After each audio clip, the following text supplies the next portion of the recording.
हिंदुओं की एक विशाल जनसंख्या जब भ्रमण या पर्यटन पर निकलती है तो कहां जाती है? क्या आपने इस प्रश्न पर विचार किया है? शायद नहीं, लेकिन इसका उत्तर कठिन नहीं है। उसके कुछ पहचाने चिरपरिचित स्थान हैं। वह गर्मियों में चुने हुए पर्वतीय प्रदेशों में जाते हैं। महानगरों में घूमना उन्हें अच्छा लगता है। मॉल संस्कृति के पनपने से घूमने के आयाम ही बदलने लगे हैं। स्थानीय पुराने बाजार अपनी महत्ता खो रहे हैं तो हमारे अपरिचित, विलुप्त और काल के थपेड़े सहकर भुलाए जा चुके स्थलों, भवनों और मंदिरों की चिंता कौन करे? दिल्ली और आसपास के शहरों में ही रहने वालों से पूछ कर देख लीजिए कि वे 400-500 किलोमीटर की दूरी पर स्थित कितने ऐतिहासिक स्थलों के बारे में जानते हैं, विशेषकर उन स्थलों के बारे में जो हिंदू हैं। उनसे बुंदेलखंड और चंबल की धरती की धरोहरों के बारे में पूछिए। क्या आप जानते हैं कि दिल्ली से मात्र 270 किलोमीटर की दूरी पर बसे मध्य प्रदेश के छोटे से शहर मुरैना के पास प्राचीन और दिव्य मंदिरों का खजाना है? अरे मुरैना और भिंड कौन जाता है भाई?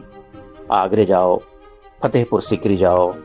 भिंड मुरैना तो बागियों लुटेरों का अड्डा है।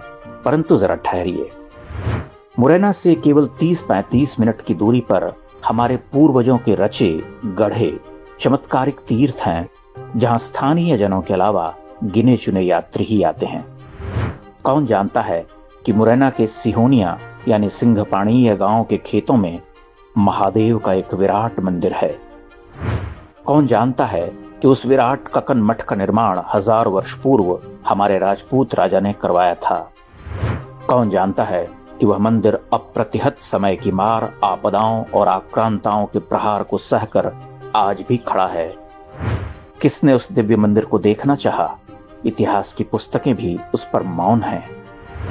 ककन मठ से कुछ ही मिनटों की दूरी पर पहाड़ियों के ऊपर विस्मयकारी 64 योगिनियों का मंदिर है। लेकिन 800 वर्ष पुराने उस वृत्ताकार मंदिर का सौंदर्य देखने कौन जाता है? वहां आज भी महादेव विराजते हैं। अधिकांश हिंदू इस सत्य से भी परिचित नहीं हैं।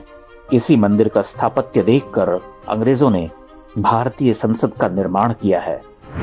कितने लोग जानते हैं कि 64 योगिनी मंदिर से 10 मिनट की दूरी पर चंबल और बुंदेलखंड का सबसे अविश्वसनीय स्थल है बटेश्वर, जहां प्राचीन भारत में एक साथ 200 मंदिर थे। आज जब धरती खोदकर उन मंदिरों को निकाला गया तो हमारी आंखें फटी की फटी रह गईं कि बटेश्वर तो मंदिरों की वाटिका है, जहां आज भी 100 मंदिर एक साथ खड़े हैं। दर्जनों मंदिर टूटे फूटे भग्न हैं। क्या ये स्थल हमारी प्रतीक्षा नहीं कर रहे?